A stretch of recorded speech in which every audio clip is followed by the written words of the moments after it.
Assalamualaikum warahmatullahi wabarakatuh. Perkenalkan nama saya Aldo Mradin Agusta dengan NIM 30101900007. Di sini saya akan menyampaikan tentang materi pemulasaran jenazah dalam agama Islam.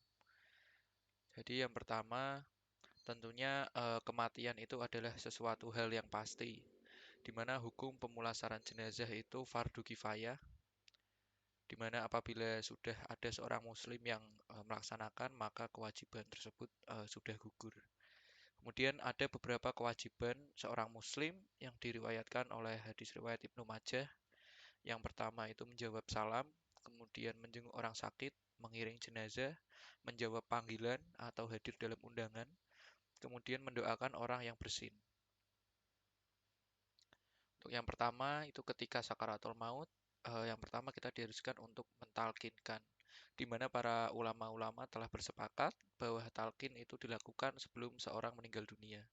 Diriwayatkan dari Abu Hurairah, ia berkata, Rasulullah itu bersabda, di mana yang artinya talkinlah atau bimbinglah orang yang akan meninggal di antara kalian dengan kalimat La ilaha illallah, dengan arti tidak ada sesembahan yang berhak untuk disembah selain Allah. Kemudian yang kedua, memejamkan mata jenazah.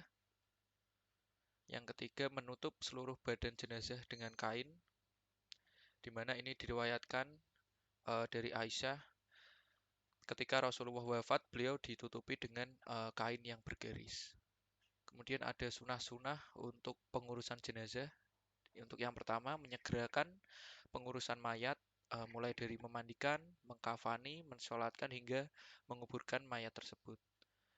Kemudian sebagian dari keluarganya juga hendaknya segera menyelesaikan hutang-hutang dari si mayat tersebut. Kemudian untuk memandikan jenazah, untuk syarat memandikan jenazah, yang pertama jenazah atau mayat itu orang Islam bukan kafir, kemudian didapati tubuhnya sekalipun hanya sebagian, dan jenazah tersebut bukan mati syahid. Kemudian untuk memandikan jenazah, untuk yang berhak memandikan, jenazah laki-laki tentunya dimandikan oleh laki-laki dan perempuan oleh perempuan. Atau orang lain yang boleh memandikan itu muhrim, suami atau istri. Kemudian yang lebih utama memandikan adalah keluarga dekat, dan apabila tidak ada orang yang sejenis atau muhrim atau suami istri, maka mayat ditayamumkan. Kemudian untuk memandikan jenazah ada beberapa yang perlu disiapkan, itu tempat tidur atau meja, kemudian air di ember, kemudian gayung, kemudian kain, kemudian kendi atau untuk diisi air, kemudian gunting, sarung tangan, sabun mandi secukupnya, sampo, kapur barus. Kalau ada daun bidara juga bisa dicampur dengan air. Kemudian tusuk gigi dan kapas. Untuk tata cara yang pertama kita membaca niat, kemudian meratakan air ke seluruh tubuh, sebaiknya 3 kali atau lebih bila perlu. Kemudian dalam memandikan diusahakan dengan bilangan ganjil. Untuk siraman pertama menggunakan sabun dan daun bidara. Untuk yang kedua menggunakan air bersih dan ketiga disiram menggunakan air dicampur kapur barus. Kemudian kita letakkan pada jenazah ke tempat yang lebih tinggi dan tutup auratnya. Kemudian untuk lafal dari niat memandikan jenazah lelaki dan perempuan itu berbeda. Kemudian untuk tata cara memandikan jenazah, tadi setelah dibasahi, kemudian kita menggunakan kain basahan untuk menutup auratnya, kemudian berdoalah dan membaca basmalah sebelum dimandikan. Kemudian membasuh anggota tubuh seperti wudhu terlebih dahulu, kemudian bagian kanan lalu sebelah kiri.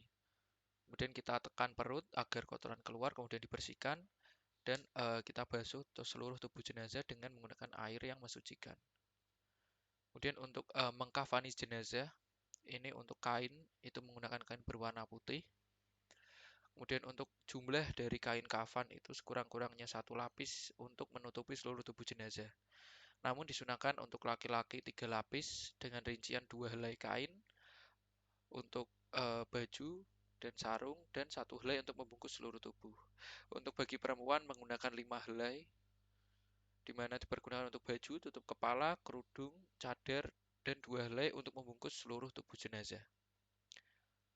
Nah, apabila jenazah tersebut sedang melakukan haji atau umroh, tidak boleh diberi harum-haruman dan jangan pula diberi tutup kepala. Untuk kain kafan, hendaknya bersih, untuk baik sifat maupun bahannya tidak boleh berlebihan, artinya menggunakan kain harganya mahal.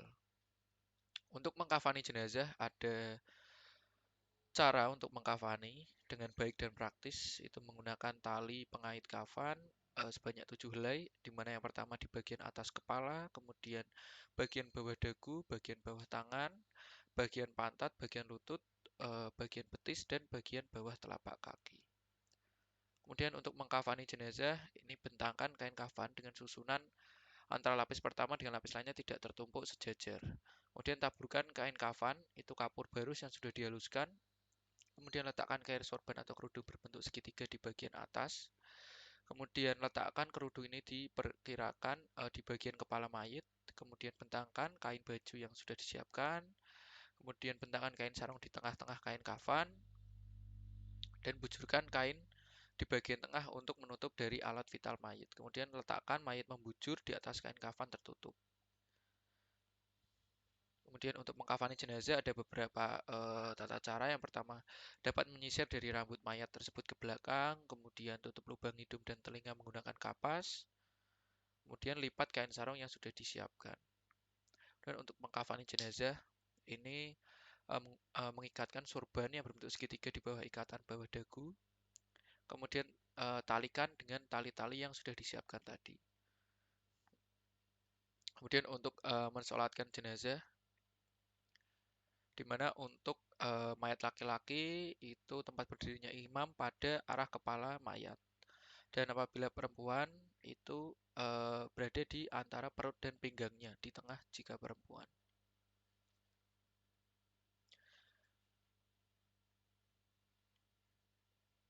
Untuk sholat jenazah sendiri dilakukan tanpa azan dan iqomah. Untuk rukun dari sholat jenazah, yang pertama niat, kemudian berdiri jika mampu, 3 membaca surat Al-Fatihah sesudah takbir pertama, 4 membaca sholawat Nabi sesudah takbir kedua, kelima mendoakan jenazah setelah takbir ketiga, keenam mendoakan yang ditinggalkan setelah takbir keempat, kemudian salam.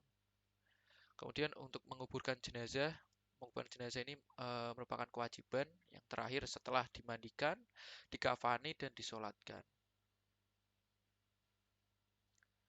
Untuk dari liang kubur atau lubang kuburnya ini hendaknya diperhatikan kedalamannya yaitu setinggi dada orang dewasa sehingga tidak tercium bau busuk atau tidak dapat dikorek oleh binatang buas.